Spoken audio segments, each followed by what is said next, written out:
अस्सलाम वालेकुम दोस्तों, उम्मीद करता हूँ कि आप सब खैरियत से होंगे। तो प्लीज़ अगर आप मेरे इस चैनल पर नए हैं तो मेरे इस चैनल को सब्सक्राइब कर दें, बेल के आइकन पर भी लाजमी क्लिक करें और अगर वीडियो अच्छी लगे तो वीडियो को लाइक और शेयर ज़रूर करें।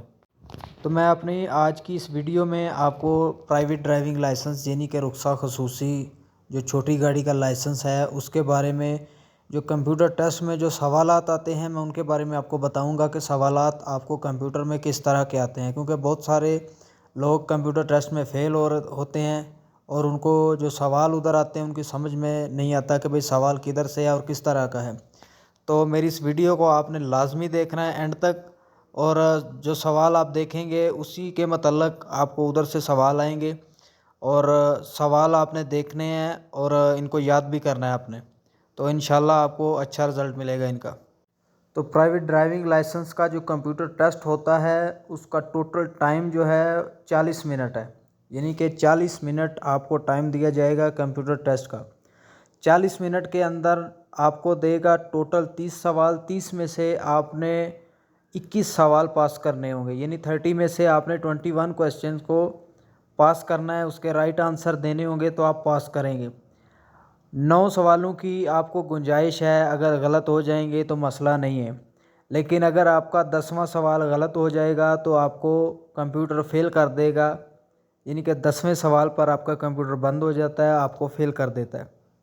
उसके बाद कंप्यूटर के अंदर आपके पास एक ऑप्शन है कि अगर आपको सवाल नहीं आता, आपके सामने सवाल आया है, उसके ऑप्शन आपने पढ़े, उनको सुनने के बाद, देखने के बाद, पढ़ने के बाद, सोचने के बाद आपको उसके आंसर की समझ नहीं आ रही कि इसका राइट आंसर कौन सा हो सकता है, तो आपके सवालों के जो ऑप्शन होते हैं उसके नीचे सवाल चेंज करने का ऑप्शन होगा, ठीक है। यानी कि आप उस सवाल का आंसर नहीं दोगे, आप उस सवाल को चेंज कर सकते हो। जब आप उस चेंज करोगे तो आपके सामने दूसरा सवाल आ जाएगा, वो वाला सवाल चला जाएगा। तो अपने टेस्ट के अंदर आप 9 सवाल चेंज कर सकते हैं, ठीक है। जितने सवालों की आपको गुंजाइश है गलत हो जाएंगे, उतने सवाल आप अपने टेस्ट के अंदर, फाइनल टेस्ट के अंदर आप सवाल चेंज कर सकते हैं। 9 सवाल, 9 से ज़्यादा आप चेंज नहीं कर सकते।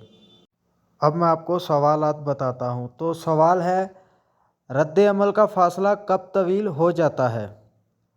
ऑप्शन नंबर 1 है अगर तेज़ रफ्तारी से गाड़ी चला रहे हैं। नंबर 2 में है अगर ड्राइवर परेशान या थका हुआ है। नंबर 3 में लिखा हुआ है मनशियात या अल्कोहल के ज़ेर असर गाड़ी चलाना। नंबर 3 में है तमाम ऊपर का जिक्र किया गया है, यानी कि ऊपर वाले सभी ऑप्शन, तीनों ऑप्शन इसके ठीक हैं। तो इसका राइट ऑप्शन लास्ट वाला है। तो लास्ट ऑप्शन पर आप क्लिक करके उसके सर्कल में उसके नीचे ऑप्शन होगा सबमिट का, जमा करने का या अगले का, तो आप उस पर क्लिक करोगे तो उस सवाल का जवाब सबमिट हो जाएगा, उसका आंसर उसको मिल जाएगा। इसके बाद अगला सवाल है, अगर आपके पास प्राइवेट ड्राइविंग लाइसेंस है तो आप ड्राइवर समेत कितने लोगों को गाड़ी में ले जा सकते हैं? नंबर 1 में है 5 अफराद से ज़्यादा नहीं। नंबर 2 में 9 अफराद से ज़्यादा नहीं। नंबर 3 में 12 अफराद से ज़्यादा नहीं। नंबर 4 में है 7 अफराद से ज़्यादा नहीं। तो इसका जो राइट ऑप्शन है वो नंबर 2 में है कि आप 9 अफराद से ज़्यादा नहीं लेके जा सकते, यानी कि आपका जो ड्राइविंग लाइसेंस है उसके ऊपर आप कोई भी ऐसी गाड़ी चला सकते हैं जिसमें ड्राइवर समेत टोटल 9 अफराद बैठ सकते हैं। अगला सवाल, एमरजेंसी ब्रेक लगाने का मकसद क्या है? ज़्यादा फासले पर रुकना। 2 नंबर में है कम फासले पर रुकना। नंबर 3 में है ये रुकने की दूरी को मुतासर नहीं करता है। नंबर 4 में है डॉक्टर मंदरजा बाला में से कोई नहीं। तो इसका जो राइट ऑप्शन है वो नंबर 2 में है बी वाला, यानी कि कम फासले पर एमरजेंसी ब्रेक लगाई जाती है। इसके बाद वाला सवाल है, कानूनी जिम्मेदारी कब हादसे का नतीजा है? यानी कि आपके एक्सीडेंट की वजूहात क्या हो सकती हैं? नंबर 1 में है अगर हादसा गफलत का नतीजा था। नंबर 2 में है अगर हादसा गफलत की वजह से हुआ था। नंबर 3 ट्रैफिक कवानीन की खिलाफ वर्जी। नंबर 4 में है डॉक्टर सबसे बढ़कर, या इसकी जगह वो लिख सकता है मज़कूरे बाला सभी। तो इसका जो राइट ऑप्शन है वो नंबर 4 में है, उसके ऊपर आपने क्लिक कर देना है। इसके बाद सवाल है सिंपल इशारे की, उसने तस्वीर दी है और नीचे 4 ऑप्शन लिखे हैं। तस्वीर देखकर आपको बताना होगा कि भाई इसका कौन सा ऑप्शन हो सकता है। तो तस्वीर के बाद उसने ना ऑप्शन नंबर 1 में लिखा है इसे अबूर किया जा सकता है। नंबर 2 में लिखा है इसे अबूर करना मना है। नंबर 3 में लिखा हुआ है अगर सड़क पर पैदल चलने वाले ना हो तो इसे अबूर किया जा सकता है।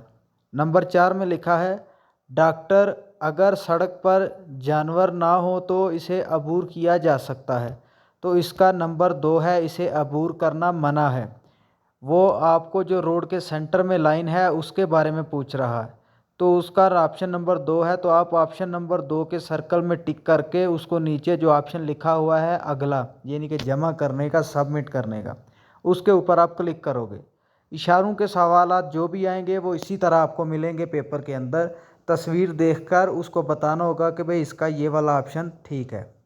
अगला सवाल भी इसी तरह सिग्नल का है। उसने आपको ट्रायंगल उल्टी करके दी है, तो इसका मतलब है ये आज जो सिग्नल है ये आपको 2 बार जो राउंड अबाउट होता है उसमें मिलेगा।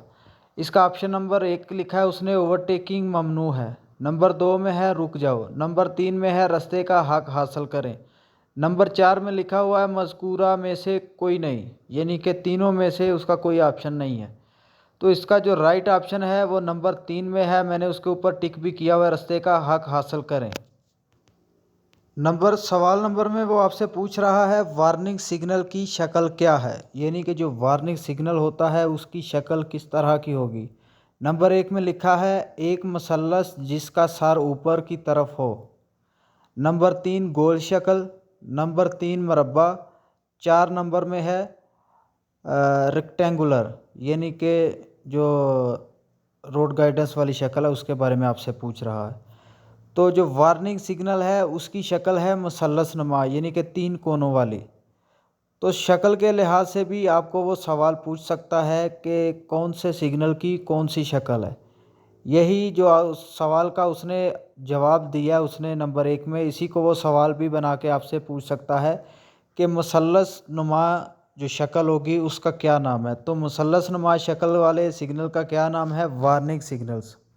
अगले सवाल में भी उसने आपको इशारा दिया है, तस्वीर सिंपल उसको देखकर आपको बताना होगा कि भाई ये किस चीज़ का इशारा हो सकता है। तो नंबर 1 में उसने लिखा हुआ है स्कूल की क्रॉसिंग। नंबर 2 में है पार्क एरिया। नंबर 3 में लिखा हुआ है सड़क का कुछ हिस्सा पैदल चलने वालों के लिए मुख्तस है। नंबर 4 है मज़कूरा में से कोई नहीं, यानी कि ऊपर वाला कोई भी नहीं है।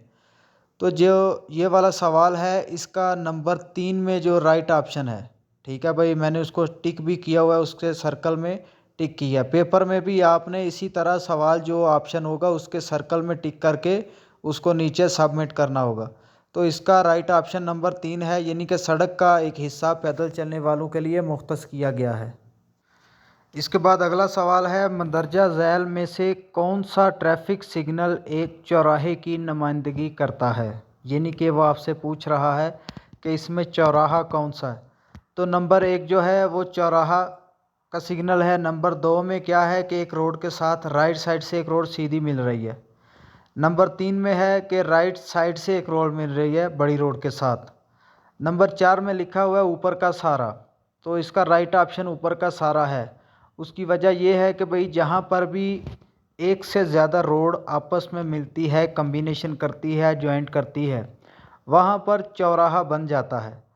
तो अभी ये जो तीनों शक्लें हैं ये चौराहे की नुमाइंदगी कर रही हैं, यानी कि चौराहे की शक्ल इख्तियार कर रही हैं। तो लिहाजा इसका जो राइट ऑप्शन है वो नंबर 4 है। तो आपने भी 4 नंबर में टिक करके सर्कल में इसको सबमिट कर देना है, यानी कि अगले पे क्लिक कर देना है, जमा कर देना है। इशारों के मतलब भी इसी तरह के सवाल आपको मिलेंगे। जो सवाल मैंने अभी आपको बताए हैं इसी तरीके के साथ, इसी पैटर्न के साथ आपको पेपर के अंदर सवाल मिलेंगे। तो इन सवालों को आपने गौर से याद भी करना है, वीडियो को बार बार आपने देखना है ताकि आपको सवाल याद हो जाएं। और आपने हर सवाल को अपने चेंज भी करके देखना है कि भाई अगर इस तरह का सवाल आएगा तो उसका ऑप्शन क्या हो सकता है।